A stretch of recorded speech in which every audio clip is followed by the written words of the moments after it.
অনেক বাবা আছেন, এখানে অনেকে আছেন যে সন্তানের বয়স 20 বছর 20 মাস সন্তানকে আদর করার সুযোগ পান নাই। আছেন না? আপনার সন্তানকে শুধু আপনি টাকা পাঠাইলেন আর সে খায় মোটা তাজা হলো, এটাই কি তার হক? বাবার স্নেহ পাওয়ার হক নাই তার?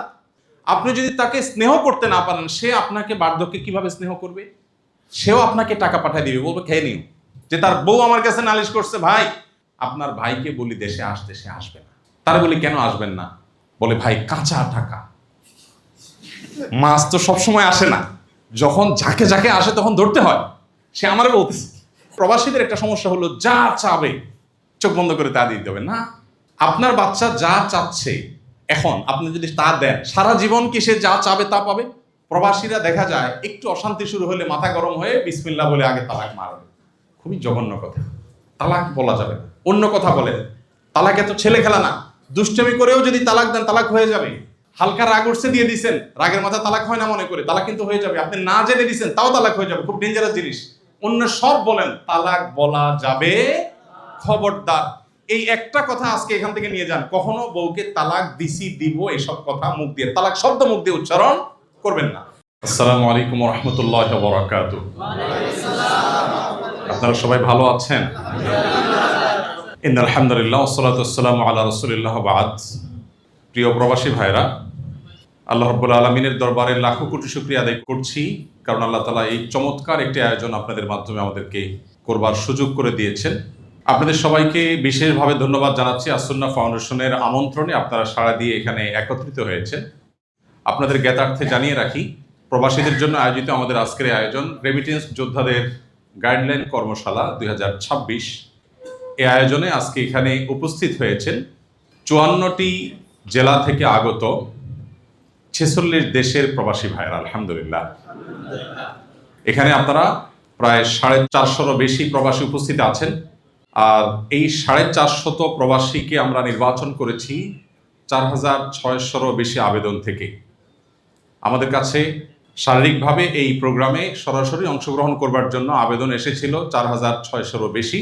সেখান থেকে আমরা মাত্র সুযোগ দিতে পেরেছি 450 বেশি মানুষকে, এবং এই মানুষগুলো সবাই বিভিন্ন দেশে প্রবাসে আছেন। 54টি জেলা থেকে আগত 46টি দেশের প্রবাসী ভাইরা এখানে আছেন, এবং আমরা অনলাইনে এটা প্রচার করছি, লাইভ চলছে। আমরা আশা করছি লাইভ সহ প্রায় 100 বেশি দেশ থেকে প্রবাসী বাংলাদেশি ভাইরা, কেউ অনলাইনে কেউ অফলাইনে এখানে যুক্ত হয়েছেন। আল্লাহ তাআলার অশেষ মেহেরবানি, আলহামদুলিল্লাহ। প্রিয় ভাইরা, আসুন্নাহ ফাউন্ডেশন এই অডিটোরিয়ামে বিভিন্ন শ্রেণী পেশার মানুষের জন্য জীবন মান উন্নয়নমূলক কর্মশালার আয়োজন করছে, এবং গত কিছুদিন আগে আমরা সর্বপ্রথম এই অডিটোরিয়ামে উদ্বোধনীমূলক অনুষ্ঠান করেছি রিক্সা চালক ভাইদের জন্য। আপনারা অনেকেই অনলাইনের সুবাদে হয়তো দেখেছেন, আমরা এখানে 500 শতাধিক রিক্সা চালক ভাইদের জন্য জীবন মান উন্নয়নমূলক কর্মশালার ব্যবস্থা করেছি। কিভাবে তারা ভালো থাকতে পারেন, কিভাবে তারা অগ্রসর হতে পারেন, কিভাবে তাদের জীবন মানকে উন্নত করতে পারেন, কিভাবে তাদের দুনিয়া এবং আখিরাত উভয় জগতে তারা সফল হতে পারেন, সেই আয়োজন আমরা করেছি। তারই ধারাবাহিকতায় দ্বিতীয় প্রোগ্রামটি আমরা করছি আপনাদেরকে নিয়ে, অর্থাৎ আমাদের সম্মানিত রেমিটেন্স যোদ্ধা প্রবাসী ভাইদেরকে নিয়ে। প্রবাসী ভাইদের প্রতি আমার নিজের একটি বিশেষ দুর্বলতা আছে। আমি প্রবাসী দেখলেই আপন মনে হয় আমার। এর কারণ, আমার জীবনের মূল্যবান 10-10টি বছর প্রবাসে কেটেছে। অতএব যে কোনো প্রবাসীকে দেখলেই আমার মনে হয় যে আমার জাতি ভাই। আমি যে প্রবাসে ছিলাম একটা লম্বা সময়, এই ভাইটি সে প্রবাসী। প্রবাসীদের কিছু দুঃখ, কিছু কষ্টের জায়গা আছে যেগুলো আমি কাছে থেকে দেখার সুযোগ হয়েছে বিভিন্ন দেশে যাওয়া আর প্রবাসে লম্বা সময় কাটাবার সুবাদে। তো আপনাদের জন্য আজকের এই আয়োজনে সকাল থেকে এই পর্যন্ত আপনাদেরকে বিভিন্ন বিষয়ের উপরে, বিভিন্ন বিষয়ের এক্সপার্ট যারা আছেন তাদের দিয়ে অ্যাওয়্যার করার চেষ্টা করছি, সচেতনতা বৃদ্ধি করবার চেষ্টা করেছি। আমি আশা করছি আপনাদের কিছুটা হলে উপকারে আসবে ইনশাআল্লাহ। এ ধরনের অনুষ্ঠান আমরা আরো করি আপনাদের জন্য। আপনারা কি চান সেটা? ইনশাআল্লাহ আসুন্নাহ ফাউন্ডেশন বদ্ধপরিকর যে এই ধরনের আয়োজন আমরা আরো করব। শুধু প্রবাসীদের জন্যই নয়, প্রবাসীদের পর আমরা বিভিন্ন শ্রেণী পেশার মানুষ, শিক্ষক, ডাক্তার, ইঞ্জিনিয়ার, ব্যবসায়ী, শিক্ষার্থী, বিভিন্ন শ্রেণী পেশার মানুষ যারা আছেন সবার জন্য আমরা ধারাবাহিকভাবে এখানে এই প্রোগ্রামটা দিনব্যাপী কর্মশালা, প্রশিক্ষণ, সেমিনার এগুলোর আয়োজন করব। কারণ আমরা আমাদের দেশে বিশেষ করে প্রশিক্ষণের অভাবে আমাদের অনেক সম্ভাবনাকে আমরা নষ্ট করে ফেলি, হারিয়ে ফেলি। আপনারা একজন প্রবাসী হিসাবে আপনারা অনেকে জানেন, বিভিন্ন দেশে আপনারা প্রবাসে আছেন, প্রবাসে প্রশিক্ষণ দেওয়া হয় খুব গুরুত্বের সাথে। এমনকি কেউ যদি পরিচ্ছন্নতা কর্মীর কাজও করে তার আগেও তাকে ট্রেনিং নিতে হয়, আছে না? অথচ আমাদের দেশে দেখা যায় যে একজন ইলেকট্রিশিয়ান 10 বছর 15 বছর ধরে তিনি ইলেকট্রিশিয়ানের কাজ করছেন, কিন্তু জীবনে কোথাও তিনি ট্রেনিং নেননি। তিনি কোত্থেকে শিখেছেন কাজটা? ওস্তাদের কাছে। আমাদের দেশে ট্রেনিং এর নাম কি? ওস্তাদের কাছে। তো ওস্তাদের কাছে শেখার বাইরেও যে প্রত্যেকটা বিষয়, সংশ্লিষ্ট বিষয়ে বিশেষজ্ঞ এবং এক্সপার্টের কাছে হাতে কলমে একাডেমিক বিষয়গুলো, থিওরিক্যাল বিষয়গুলো শেখার আছে, এই ধারণাই আমাদের দেশে অনেক মানুষের মধ্যে খুব একটা নেই।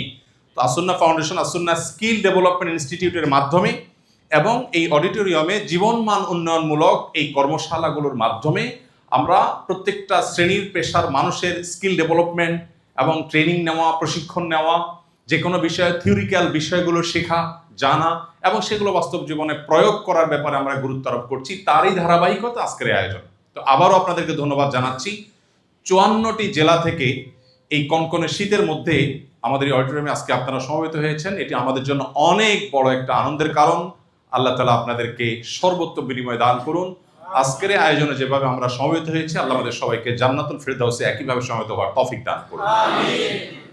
প্রিয় প্রবাসী ভাইরা, আমি আমার মূল বক্তব্যে প্রবেশের আগে আরেকটি কথা আপনাদের সাথে শেয়ার করতে চাই। সেটা হলো, আপনারা ব্যক্তি আহমদুল্লাহ যে কয়টি ভালো কাজ দেখেন, এর বেশিরভাগ কাজ আমার শেখার সুযোগ হয়েছে প্রবাস থেকে।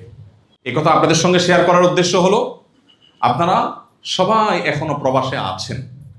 প্রবাস জীবনকে আমরা অনেক হতাশার জীবন মনে করি। সন্দেহাতীতভাবে পরিবার নেই, পরিজন দূরে, আত্মীয় স্বজন দূরে, নিজের দেশের মাটির গন্ধ পাই না, এটা তো কষ্টের কারণ বটে। কিন্তু প্রবাস জীবনে আমাদের অপার সম্ভাবনার বিশাল দুয়ার ওপেন আছে, যেটা আমরা অনেক সময় খেয়াল করি না। আমি ড্রাইভিং শিখেছি প্রবাস থেকে, আমি কম্পিউটারের অনেক প্রোগ্রাম শিখেছি প্রবাস থেকে, অনলাইনে দাওয়াতি কাজ এটা আমি শিখেছি প্রবাস থেকে, ভিডিও এডিটিং আমি শিখেছি প্রবাস থেকে। আমি অনেক কিছু প্রবাস থেকে শিখেছি, যেটা হয়তো দেশে থাকলে আমার এত ভালো করে এত সহজে শেখার সুযোগ হতো না। তো আপনারা যারা প্রবাসে আছেন, প্রবাস থেকে আপনার দুনিয়া এবং আখেরাতকে দারুণভাবে সাজাবার, গোছাবার, সাফল্যমণ্ডিত করবার অনেক সুযোগ আছে। আজকে বিভিন্ন সেশনের মাধ্যমে হয়তো আপনারা কিছুটা অনুভব করেছেন। আমি আপনাদেরকে আমার এই ভূমিকা বক্তব্যের শেষে এসে বলতে চাই, প্রবাস জীবনের অপার সম্ভাবনাকে কাজে লাগাবার চেষ্টা করুন। এরকম অবসর সময় আপনার জীবনে আরেকটা হয়তো আসবে না। আপনি দেশে চলে আসলে আজকে শালার বিয়ে, কালকে শ্বশুর মারা গেছেন, পরশু অমুকের দাওয়াত, প্রচুর এঙ্গেজমেন্ট আমাদের হয়ে যাবে। কিন্তু প্রবাসে আপনার কিন্তু সেই এঙ্গেজমেন্টটা নাই। বিপুল পরিমাণ সময় আমাদের হাতে থাকে। বেশিরভাগ প্রবাসী ভাইরা বা উল্লেখযোগ্য প্রবাসী ভাইরা টেলিভিশন স্ক্রিনের দিকে তাকিয়ে থেকে সারাদিন তথাকথিত দেশের নিউজ নিয়ে সারাদিন তিনি পড়ে থাকেন। এই টকশো দেখছেন, এই মিষ্টি শো দেখছেন, এই নিউজ দেখছেন, এই রিল দেখছেন, সারাদিন এই কাজ করেন। অথচ অবসর সময়ে কাজের ফাঁকে আমি চাইলে একজন ভিনদেশি, যেমন আমার কথা আমি বলি, আমি কম্পিউটার বিষয় শিখেছি একজন ফিলিপিনোর কাছ থেকে, আমার একজন সহকর্মী, তার নাম ইদ্রিস। আমি গাড়ি শিখেছি আমার একজন সহকর্মী নেপালের, ওনার নাম রিয়াদুল হক। আমি অফিসিয়াল অনেক বিষয় শিখেছি ইয়েমেনি আমার কিছু সহকর্মী ছিল, তাদের কাছ থেকে। তো আপনারা যেখানে কাজ করেন, বিভিন্ন দেশে মানুষ আছেন আপনাদের সাথে, এক একজনের মধ্যে এক একটা দক্ষতা আছে। আপনি চাইলেও বাংলাদেশে এরকম দক্ষ মানুষের সান্নিধ্য হয়তো আপনি পাবেন না, তখন তার কাছ থেকে আপনি একটা জিনিস শিখে ফেলতে পারেন, এটা আপনার জীবনে ভ্যালু অ্যাড করবে ইনশাআল্লাহ। তো আমি আশা করব প্রবাস জীবনকে আমরা আমাদের জীবনের পরিবর্তনকারী একটি সময় হিসাবে গ্রহণ করব। আল্লাহ আমাদের সবাইকে তৌফিক দান করুন। আমার আলোচনার বিষয়বস্তু হলো পারিবারিক বিষয়। আমি বিভিন্ন বক্তব্যে, বিভিন্ন প্রোগ্রামে, বিভিন্ন আয়োজনে প্রবাসীদের মধ্যে পারিবারিক যে সমস্যাগুলো আছে সেগুলো নিয়ে কথা বলার চেষ্টা করেছি এবং তাদের সমস্যাগুলো আমি দেখেছি। তার আলোকে আমি আপনাদের সাথে কিছু কথা আরোজ করতে চাই। সর্বপ্রথম যে পয়েন্টটি বলতে চাই, পরিবার বলতে আমরা যা বুঝি সেটা শুধুমাত্র স্বামী স্ত্রীর মধ্যে তো আর সীমাবদ্ধ না। পরিবার বলতে আমাদের মা বাবা, আমাদের ভাই বোন, সবাই মিলেই তো আমাদের পরিবার, তাই না? তো আমাদের এই পরিবারের যে বিশাল গণ্ডি আছে, এই গণ্ডির মধ্যে সবচেয়ে বড় সমস্যার জায়গাটি হয় স্বামী স্ত্রী এবং সন্তান এদের মধ্যকার সমস্যা। বেশিরভাগ প্রবাসীদেরই সমস্যাটা এখানে বেশি। আবার অনেকের বাবা মা ভাই বোনের সাথেও সমস্যা তৈরি হয়, আমরা সেদিকেও যাবো ইনশাআল্লাহ। তবে তার আগে যে বিষয়টি আমি বলতে চাই সেটা হলো যে আপনি যদি মা বাবা ভাই বোনের পাশাপাশি বিয়ে শাদী করে বিদেশ যাওয়ার অথবা বিদেশ যেয়ে বিয়ে শাদী করার সিদ্ধান্ত নেন, সেক্ষেত্রে আমি বলবো যারা প্রবাস যাওয়ার পরিকল্পনা করছেন বা মাত্র প্রবাসে গেছেন, প্রবাস জীবনের জন্য সবচেয়ে আদর্শ সময় হলো বিয়ের আগে। বিয়ের আগে বিয়ে করে প্রবাসে যাওয়ার চাইতে প্রবাস জীবনের চ্যাপ্টার ক্লোজ করে তারপরে বিয়ে করা হলো সবচেয়ে বুদ্ধিমান। এখন যারা করে ফেলেছেন তাদের আর কি করা, তারা সেকেন্ড ট্রাই করবেন নাকি? খবরদার। হ্যাঁ, করা তো যায়, ওইটা মারধর খাওয়ার জন্য সেরকম ক্যাপাবল থাকতে হবে। তো সবার কি 4টা করার সামর্থ্য আছে? কারণ পিঠের চামড়া তো সবার একরকম না, যার যত মজবুত তার তত অ্যাবিলিটি। আচ্ছা, বিয়ের আগে প্রবাস জীবন শেষ করতে পারলে সবচেয়ে ভালো, কারণ বিয়ের পর স্ত্রীর হকের ব্যাপার থাকে। প্রবাসীদের পারিবারিক জীবনের অনেক সমস্যা একসাথে মিনিমাইজ করা সম্ভব শুধু এই একটা পলিসি অ্যাপ্লাই করা গেলে, অর্থাৎ বিয়ের আগে বিদেশ জীবন শেষ। আমাকে যখন সৌদি আরব থেকে ইসলামিক অ্যাফেয়ার্স মিনিস্ট্রির অধীনে ইসলামিক সেন্টারে কাজ করার জন্য যখন অফার করা হয়েছে, তখন আমি দেশে খুব টানা খেচা করে সংসার চালাচ্ছি, কষ্টমষ্ট করে।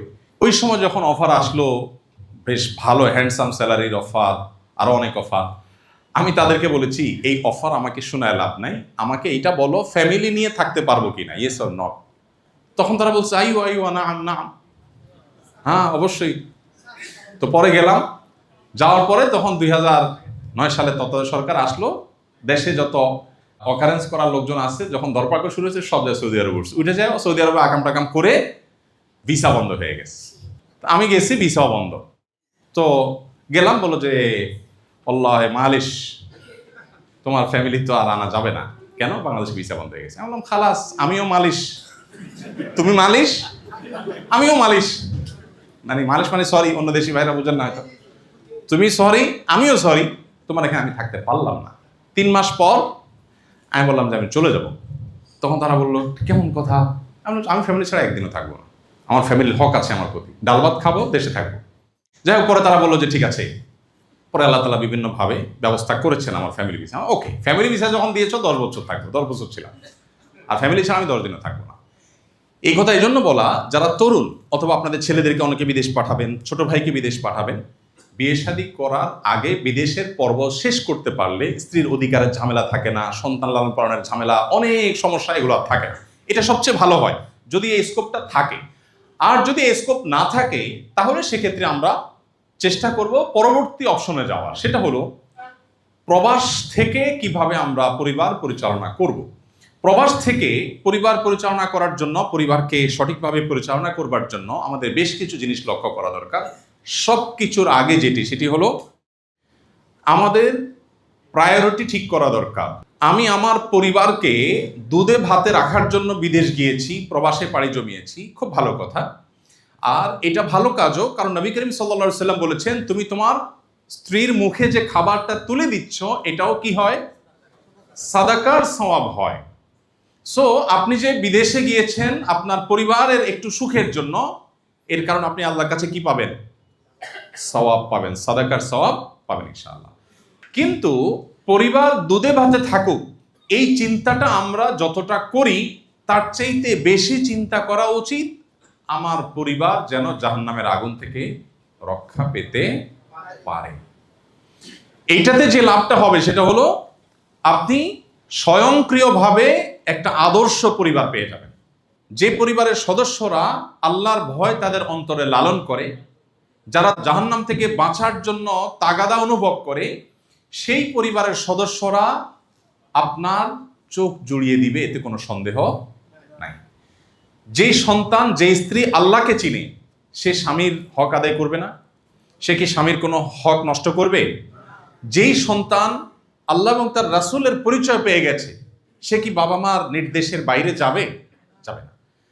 তাহলে আপনার পরিবারের দুনিয়া এবং আখিরাত উভয় জগতের সামগ্রিক কল্যাণ নির্ভর করে আপনি পরিবারের জন্য কোন জিনিসটাকে প্রায়োরিটি দিচ্ছেন সেটার উপর।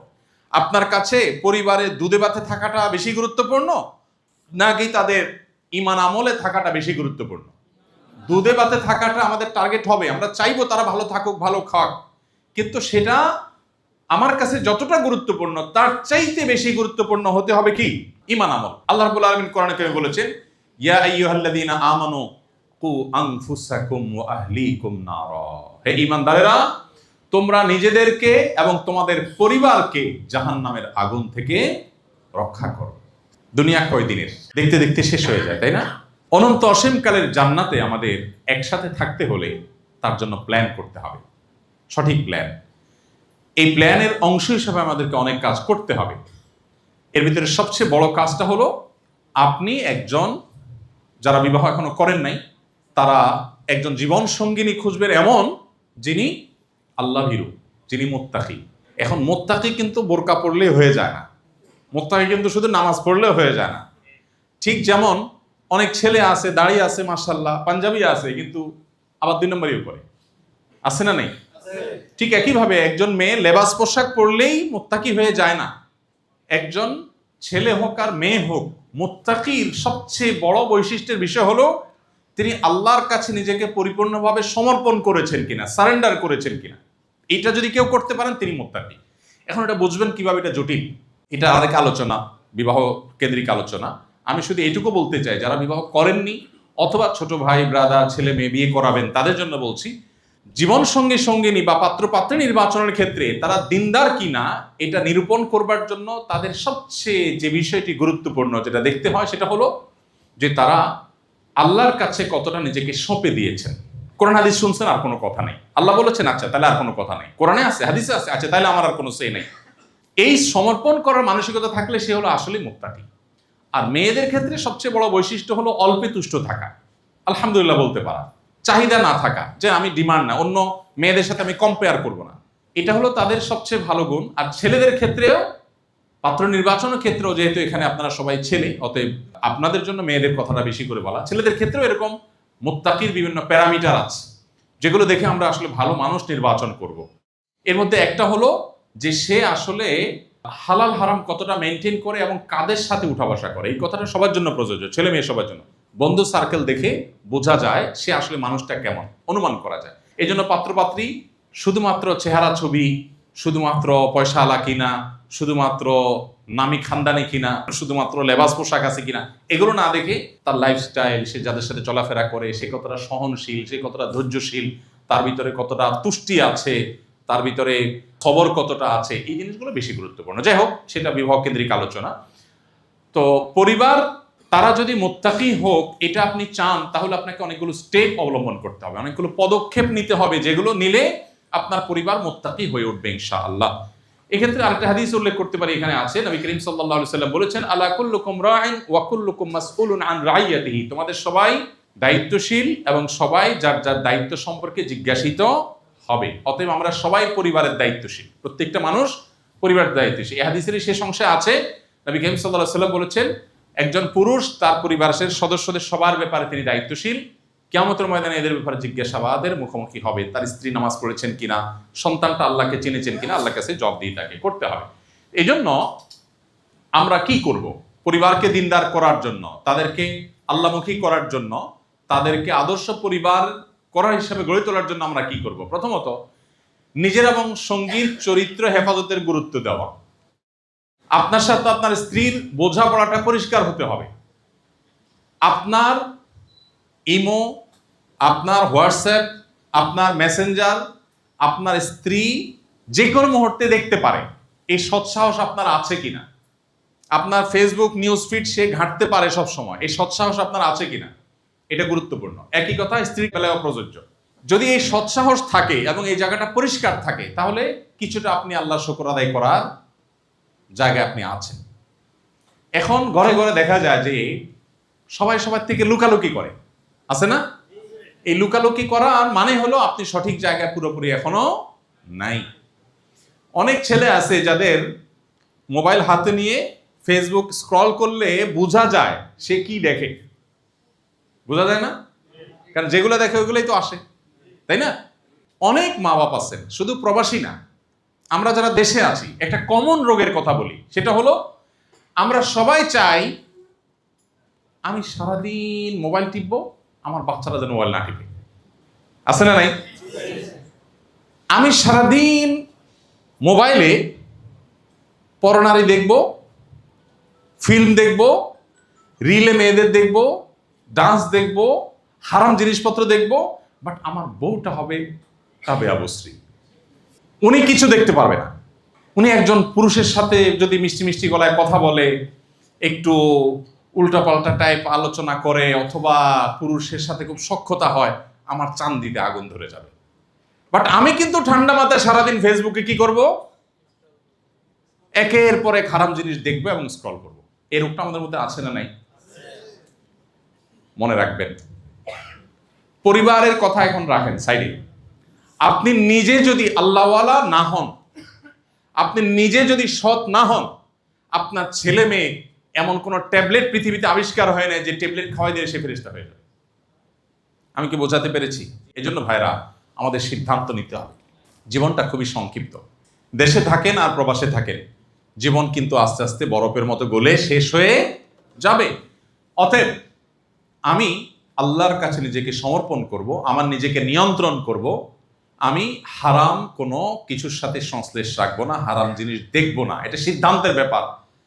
যদি আপনি হারাম জিনিস না দেখার কষ্ট নিতে পারেন, হারাম জিনিস না দেখাটা তো কষ্টের, কারণ মনে চায় দেখতে, মনের সাথে যুদ্ধ করতে হয়। এই কষ্টটা যদি আপনি নিতে পারেন, নগদ একটা নিয়ামত পাবেন। সেটা কি? আল্লাহ তাআলা আপনার পারিবারিক জীবনে এমন শান্তি, এমন সুখ দিবেন যেটা আপনি কল্পনা করতে পারবেন। আর হারাম ভাবে যদি আপনার স্বাদ আপনি আস্বাদন করেন, আপনার চাহিদা আপনি নিবারণ করেন, তাহলে হালাল পথে আপনার চাহিদা নিবারণ করার নিয়ামত আল্লাহ আপনার থেকে বঞ্চিত করবেন, আপনার এতে নিয়ে নেবেন। আপনার স্ত্রী আপনার পরম সুখের কারণ হোক, এটা যদি আপনি চান, তাহলে আপনি অন্যের স্ত্রী দেখা বন্ধ করেন, অন্যের মেয়ে দেখা বন্ধ করেন, অন্যের বোন দেখা বন্ধ করেন, অন্যের মা দেখা বন্ধ করেন, নিজের দৃষ্টিকে সংযত করেন। চেষ্টা করা যাবে না ইনশাআল্লাহ? এটা কিন্তু সিদ্ধান্তের ব্যাপার। এখানে অনেক ভাইরা আছেন এমন দেশে বসবাস করেন যেখানে মেয়েদের চলাফেরা রাফটাপ, ওপেন সিক্রেট আছে না? ভাইরা আমার, প্রতিদিন শত শত হাজার হাজার বার আমার আমলনামায় গুনাহ লেখা হচ্ছে। কয়টা টাকার জন্য, কয়টা পয়সার জন্য, একটু ইনকামের জন্য আমার ঈমান, আমার আমল, আমার আখিরাত পুরাটা নদীতে ডুবাই দিলাম। আল্লাহর কসম, এর চাইতে লস প্রজেক্ট, এর চাইতে দুর্ভাগ্যজনক বিনিয়োগ আরেকটা হতে পারে না। যে কিছু টাকা পাইলাম, বিনিময়ে আমার ঈমান আমল শেষ হয়ে গেল। এই জন্য যারা সে সমস্ত পরিবেশে আছেন, তারা নিজেদের বিরুদ্ধে নিজেদের সংগ্রাম এবং যুদ্ধ চালাতে হবে যে আমি আমার দ্বারা কোনো গুনাহ আমি করব না। চেষ্টা করা যাবে না ইনশাআল্লাহ? আপনি যখন নিজে এবং আপনার সঙ্গিনী উভয়ে আপনারা যখন চরিত্রবান হবেন, তখন দেখবেন একটা উপভোগ্য, একটা সুখময় পরিবারের বীজ বপন হয়ে গেছে। চরিত্রের হেফাজত। কিসের হেফাজত? নিজের এবং সঙ্গিনী। কিন্তু আগে নিজেরটা যদি করতে পারেন, তখন আপনার স্ত্রীর জন্য আপনি আপনার প্ল্যান তৈরি করতে পারবেন। আপনার স্ত্রী যদি জানে যে আমার স্বামী নিজে আমার পাশে শুয়ে শুয়ে বৈশা বৈশা মোবাইলে সারাদিন সে রিলে ডান্স দেখে, হিন্দি ফিল্মের ক্লিপ দেখে, নাটকের ক্লিপ দেখে, হ্যাঁ, বিভিন্ন ভিডিও দেখে, মেয়েদেরকে দেখে, তখন আপনি স্ত্রীকে যতই মুখে বলেন যে চরিত্র ভালো করো, লাভ হবে না। মানুষ কিন্তু যতটা শুনে শিখে, তার চাইতে দেখে শিখে বেশি। অতএব আপনি আপনার ছেলেকে বলবেন, বাবা মোবাইল ধরা যাবে না, এই ছেলে মোবাইল রাখো, বই নাও, বাট আপনি মোবাইল টিপতেছেন। তখন ছেলে মনে করবে কি জানেন? মনে করবে যে আরে বাপে আমার সাথে শত্রুতা করতেছে। সে নিজে সারাক্ষণ যে নিয়ামতের মধ্যে আছে, এই নিয়ামতটা আমাকে সে ভোগ করতে দিতে চায় না। কত বড় খারাপ মানুষ! এই জন্য সে যুদ্ধ করে মোবাইলটা নিতে চায়। বাট আপনি নিজে মোবাইল অহেতুক টিপাটিপি বন্ধ করেন, প্রয়োজনীয় কাজ সেরে রেখে দেন, দেখবেন বাচ্চাকে বলা লাগবে না, সে ওখান থেকে প্রভাবিত হবে ইনশাআল্লাহ।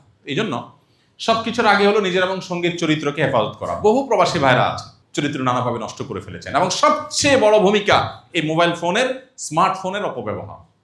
ঘরে ঘরে হাজার হাজার পারিবারিক অশান্তির কারণ হলো এই ফোনের অপব্যবহার। ভাইরা আমার, এই যে সময় নষ্ট করছি ঘন্টাকে ঘন্টা, শত শত হাজার হাজার ঘন্টা, এর জন্য আল্লাহর কাছে জবাব দিতে আছে। আপনাদেরকে শেখ আব্দুল্লাহ সাইফুল্লাহ ভাই বলেছেন, নিশ্চয়ই সেই সেশন আপনারা শুনেছেন, প্রবাস জীবনে চাইলে অনেক কিছু করা যায়। আমি অনেক প্রবাসীকে চিনি, প্রবাস জীবনে হাফেজ হয়ে গেছে, 30 পারা কোরআন হিফজ করে ফেলেছেন। কেন? কারণ ব্যাচেলর লাইফে 8-10 ঘন্টা ডিউটি পরে বিপুল পরিমাণ সময় আছে, দেশে আধা ঘন্টা 1 ঘন্টা মোবাইলে কল করলেন, ভিডিও কল করলেন, কথা বললেন, বাকি সময়টা তার আছে, তিনি কোরআন তেলাওয়াত করছেন। অনেক ইসলামিক অর্গানাইজেশন আছে, সেগুলোর সাথে ইনভলভ থাকছেন, মসজিদের সাথে ইনভলভ থাকছেন, দাওয়াতি কাজের সাথে ইনভলভ আছেন, তাহলে আপনার টাইমটা ভালো কাজে লাগবে। আর যদি সেটা না করেন, মোবাইলে আপনি ভিডিওতে, ফেসবুকে, ইউটিউবে বিভিন্ন ভিডিওতে ডুবে থেকে ঘন্টাকে ঘন্টা ভিডিও দেখছেন, আপনি কি লাভটা করছেন? আপনার বরং ঈমান আমল ধ্বংস করছে। এই জিনিসটা বলা যত সহজ, আমল এতটা সহজ না, সিদ্ধান্ত গ্রহণ করার বিষয়। এই মোবাইলের অপব্যবহার, সোশ্যাল মিডিয়ার অপব্যবহার, এটা আমাদের জীবনকে শেষ করে দিচ্ছে। নিয়ন্ত্রণ করবো তো ইনশাআল্লাহ। এটা চরিত্র হেফাজতের জন্য সবচেয়ে বড় সহায়ক বিষয় হবে ইনশাআল্লাহ। এরপর হলো ভিডিও কল এবং ছবি আদান প্রদানে সতর্ক থাকা। এটা এমনি কমন একটা বিষয়। পরিবারের সাথে দেখা যায় আমরা আমাদের একান্ত মুহূর্তগুলো শেয়ার করি। আপনারা জানেন এখন এমন কোনো বিষয় নাই যেটা আমরা মোবাইলের মারফত আদান প্রদান করি এটা থার্ড পার্টি কাছে যায় না। এগুলো সবগুলোই যায়। আপনার আমার প্রাইভেসি বলতে কিছুই নাই আসলে। আমরা যারা মনে করি অনেক সেফ, ঠিক আছে, আমি আমার স্ত্রী, আমরা দুজন দুই প্রান্তে আছি, এত কেউ নেই, ভুলের মধ্যে আছি আমরা। এটা একে তো হ্যাক করার সিস্টেম আছে, সেটা তো আছেই। এর বাইরে অনেক সময় দেখা যায় আমরা যে ইমেল লগ ইন করি সেই ইমেইলে সেভ হয়ে যায়, এটা থার্ড পার্টির কাছে যাওয়ার সুযোগ থাকে। এটা বিভিন্নভাবে মানুষের কাছে যাওয়ার বহু রাস্তা ওপেন আছে, আমরা জানি না। তো এগুলোর কারণে দেখা যায় অনেক অশান্তি তৈরি হয় এবং পারিবারিক অসুবিধা আসে। এরপরে আসেন বাবা মা এবং পরিবার স্ত্রীর মধ্যে ভারসাম্য রক্ষা করা। এটা বেশিরভাগ মানুষ বোঝে না বা পারে না। ভারসাম্য রক্ষা করা, এটা নিয়ে আমি অনেক চুটকি বলি, রসিকতা করে অনেক কথা বলি। পরিবারে ভালো থাকা বা পরিবারকে নিয়ে সুখে থাকার জন্য একটা সহজ বুদ্ধি হলো, পুরুষরা বিশেষ করে একটু বেকুব সাজা। কি সাজা?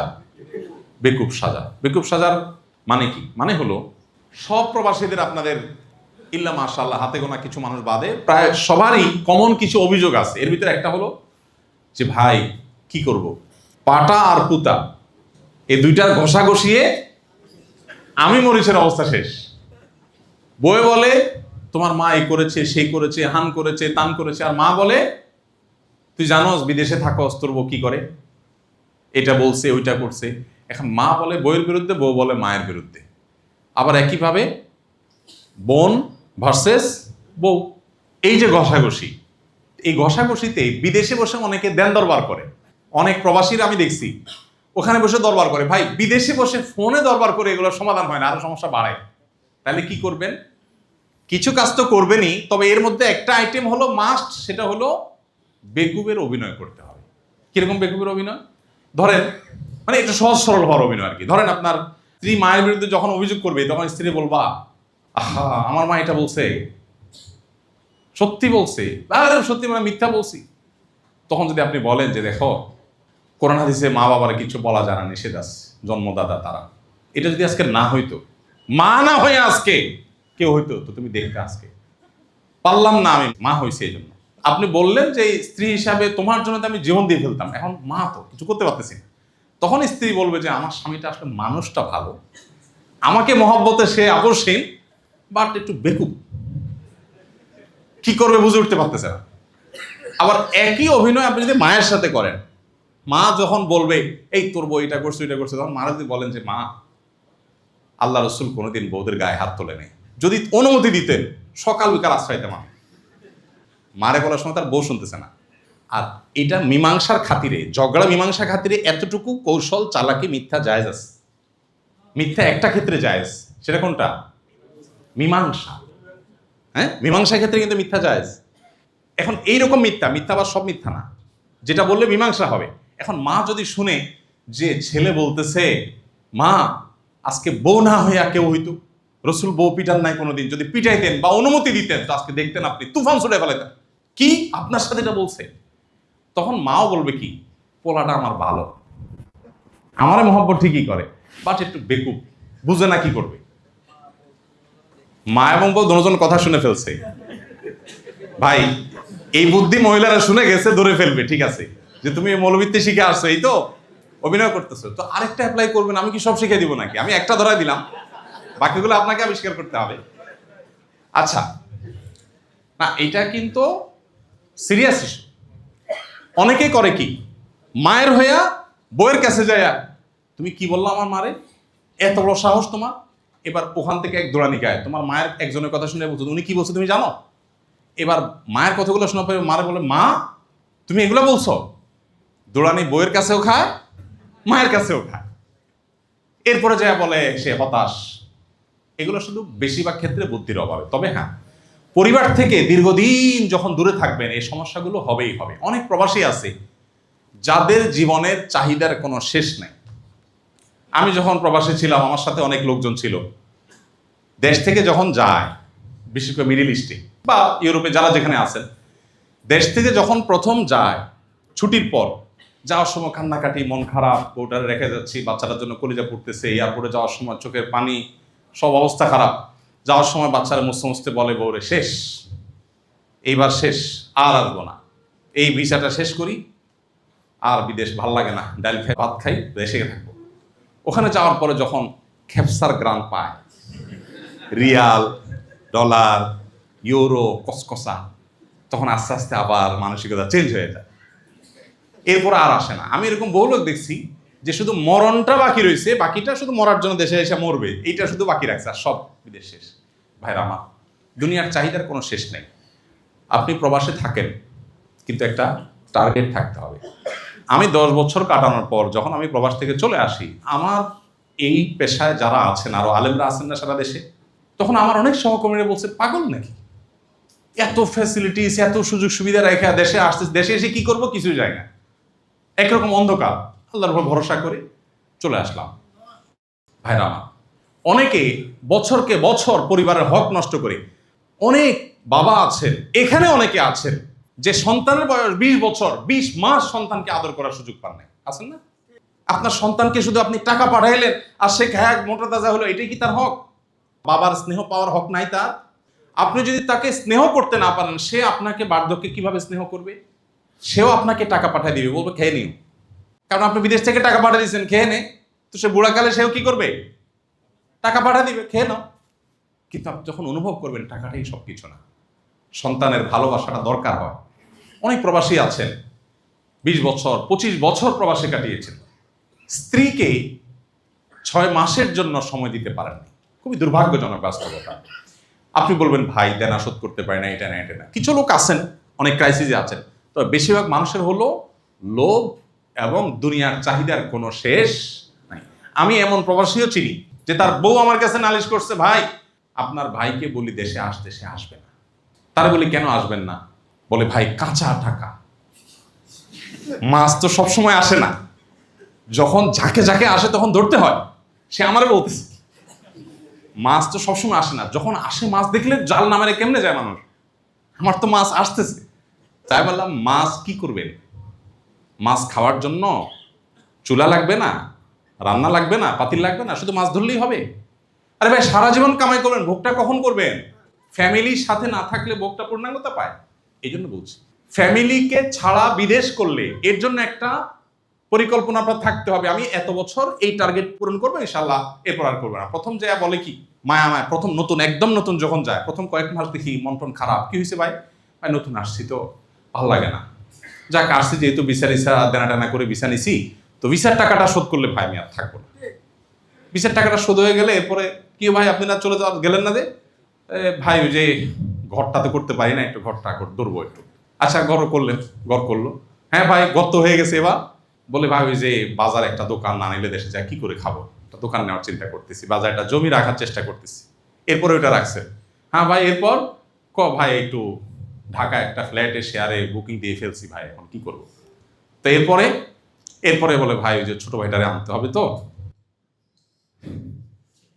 এরপরে মেয়েটারে বিয়ে দিতে হবে, এরপর নাতিটারে পড়াইতে হবে, এরপরে মালাকুল মউত এসে বলে তোমার টাইম তো শেষ।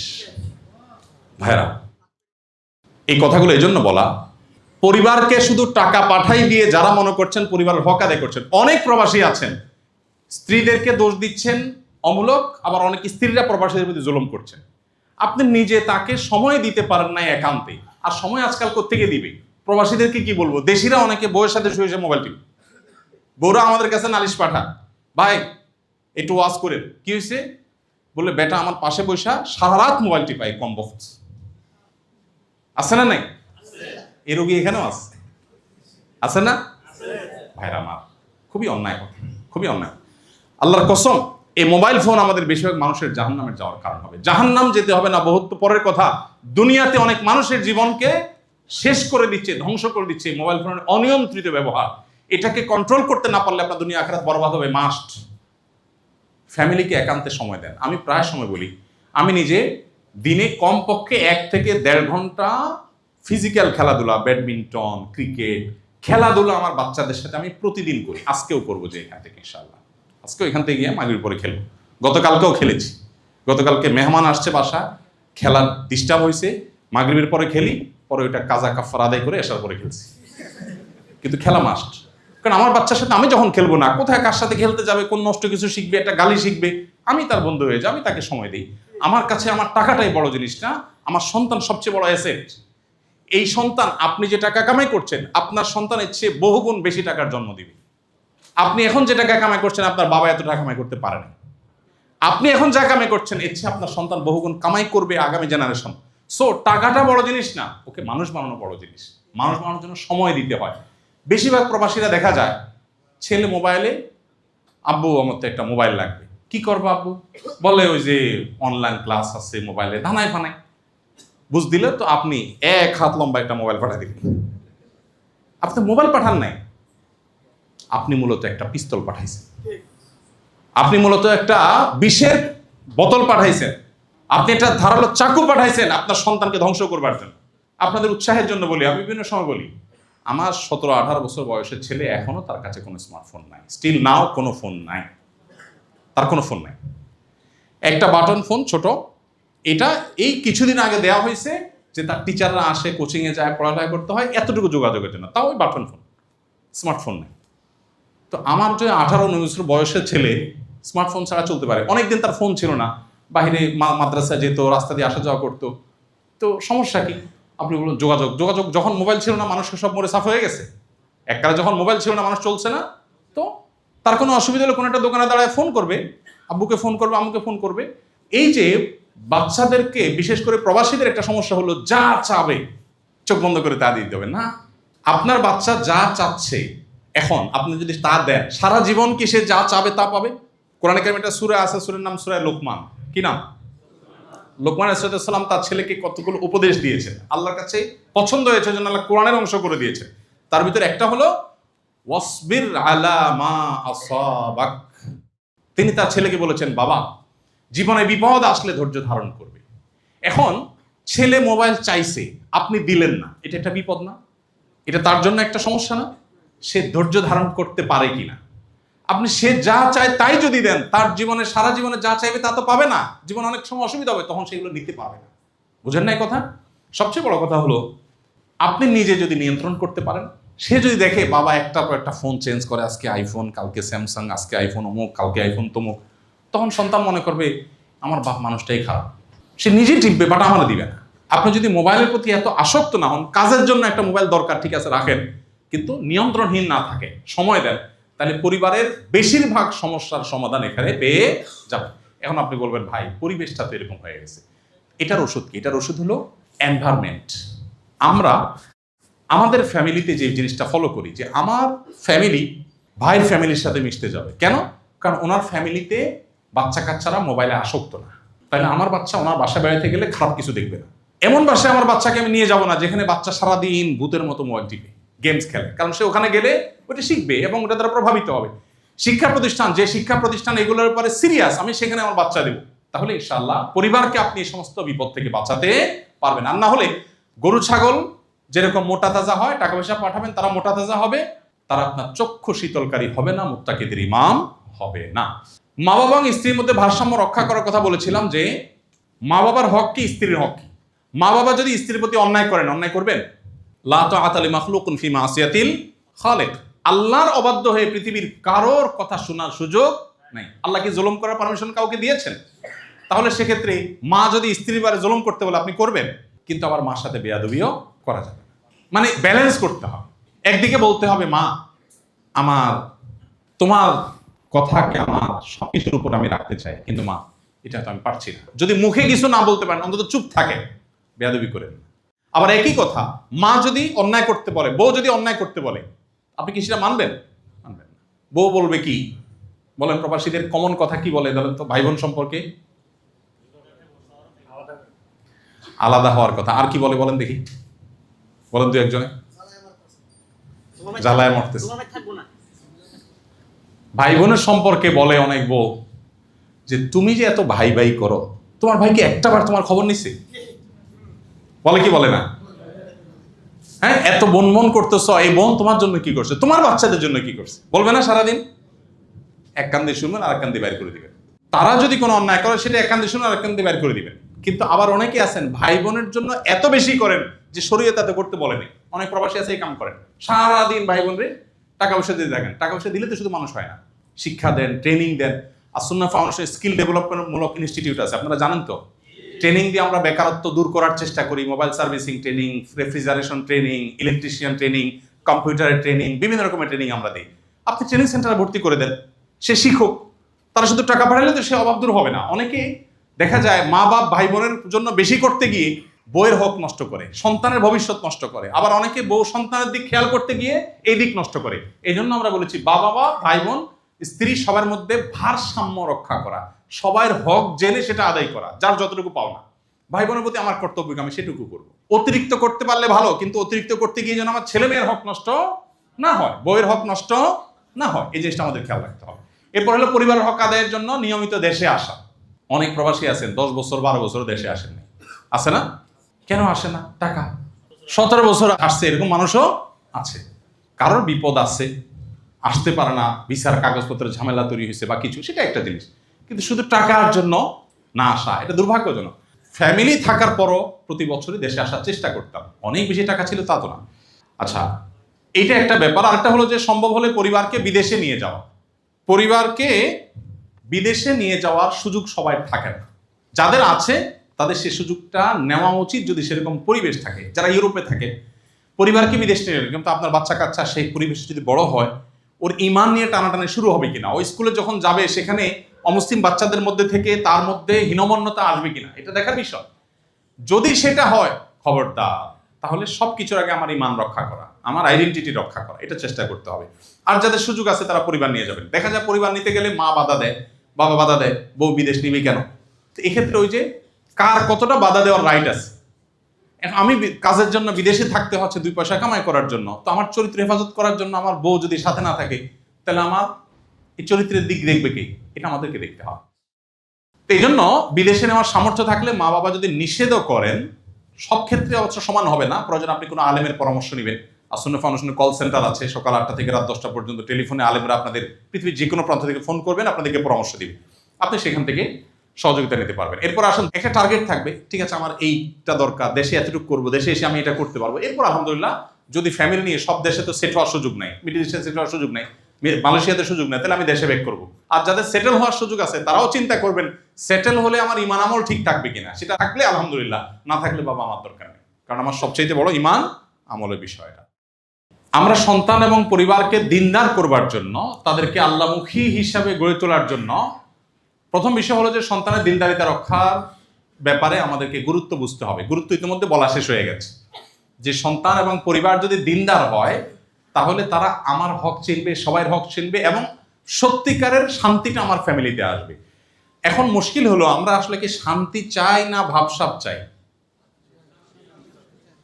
বুঝে শুনে বলতেছেন, শান্তি চাই না ভাবসাব চাই?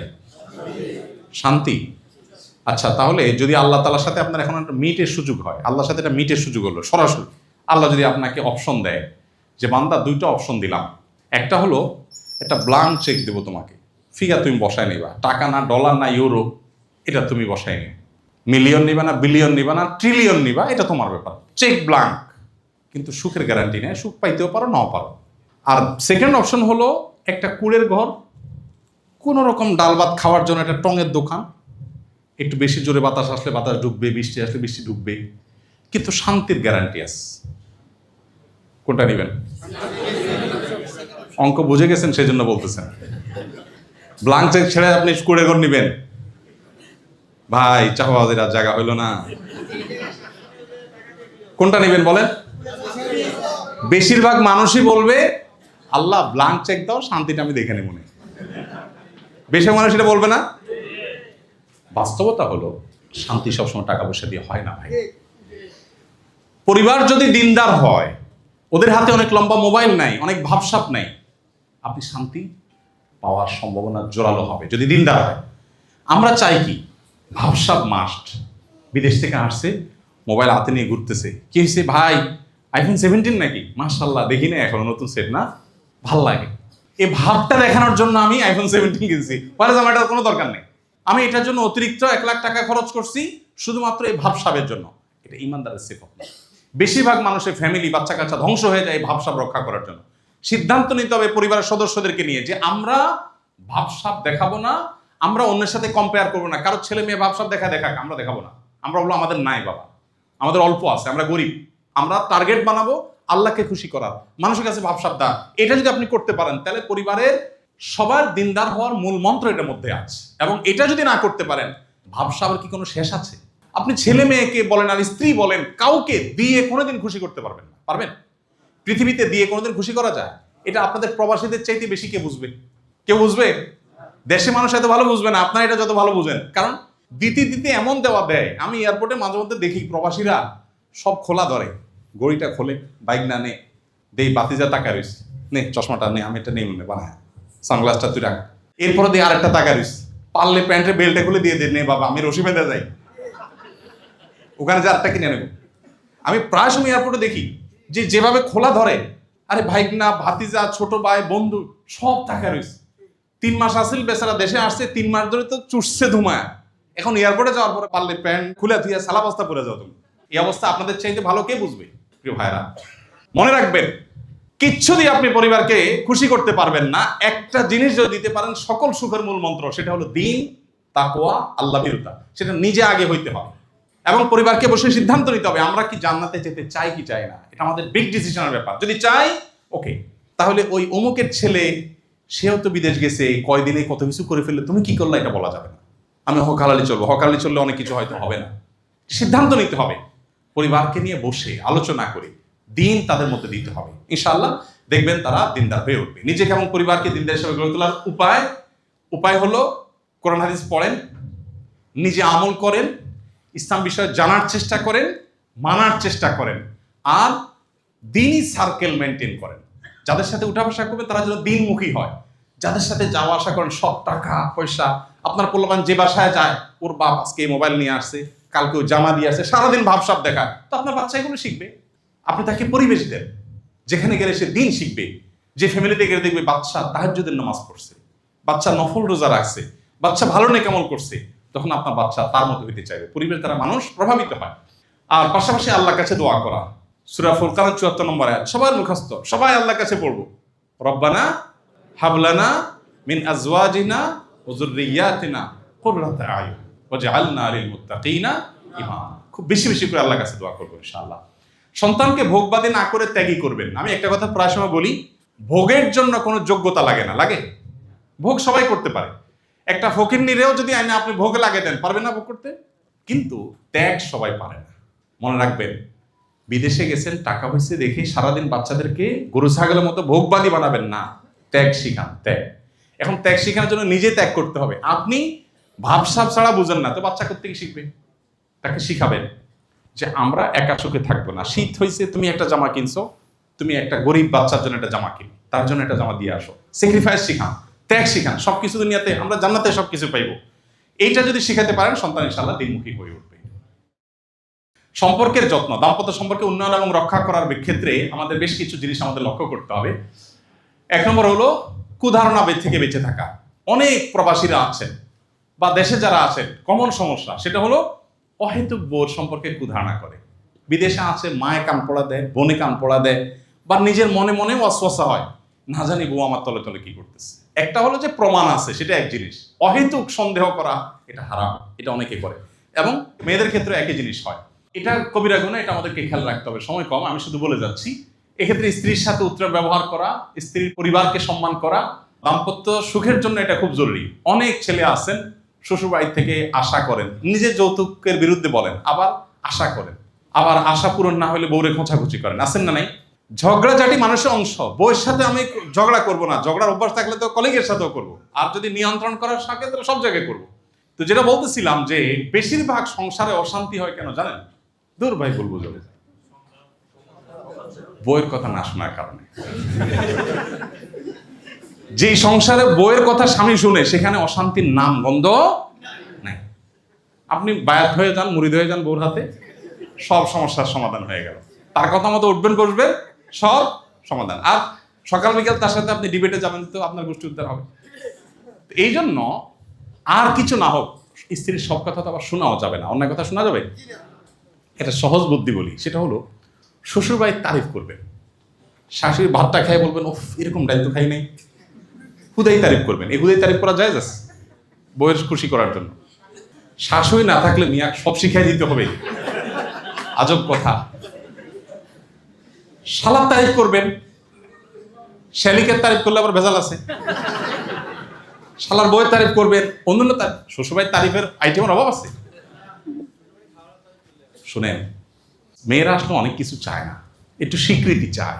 একটা মেয়ে সারা জীবনের জন্য চলে আসে আপনার কাছে, সহজ বিষয় না। যা কাজ করে শুধু এটা বিনিময় দিলে তো মাসে 10,000 করে বেতন পাওয়ার কথা। কয় টাকা দিয়েছেন এই পর্যন্ত? অবশ্য আপনাদের প্রবাসীদের কথা ভিন্ন, আপনারা তো সবই দিয়ে দিচ্ছেন, বিদেশ থেকে সবই পাঠিয়ে দিচ্ছেন আপনারা। তো যাই হোক, স্ত্রীর ত্রুটি বিচ্যুতি ক্ষমা করে দেওয়া, এটা স্ত্রীদের জন্য প্রযোজ্য। হার্ট হয়ে থাকবেন না। অনেক প্রবাসী আছে হার্ট হয়ে থাকে। আমি সৌদিতে যখন ছিলাম দাম্মামে, এক বাংলাদেশিকে দেখলাম, তখন নেটে এত ইয়ে ছিল না। দেখি কার্ড কিনে আনছে দোকান থেকে, আয়না বসছে, বুড়া কতক্ষণ কথা বললো, 10 রিয়ালে কার্ড ঢুকাইছে, কতক্ষণ পরে শেষ, দেশে কথা বলছে, আবার আরেকটা কিনে আনছে। তা আমি বললাম, ভাই ঝগড়ার ইনিংস ঘোষণা করেন। 10 রিয়ালের একটা কার্ড শেষ হয়ে গেছে, বলেন ঠিক আছে আমরা ইনিংস ঘোষণা করলাম, আজকের জন্য শেষ, এটা টেস্ট ম্যাচ, সেকেন্ড ইনিংস কালকে সেম টাইম। তাহলে কি হবে, এই 24 ঘন্টার মধ্যে ঝগড়ার যে দোনোজনেরই চলে আসবে। এরপরে কথা বললে দেখবেন যে কথা আসবে কি লাইনে কথা, তখন দেখবেন কথা আসবে, আচ্ছা যা হয়েছে হয়েছে, এখন সমাধানের কথা বলো।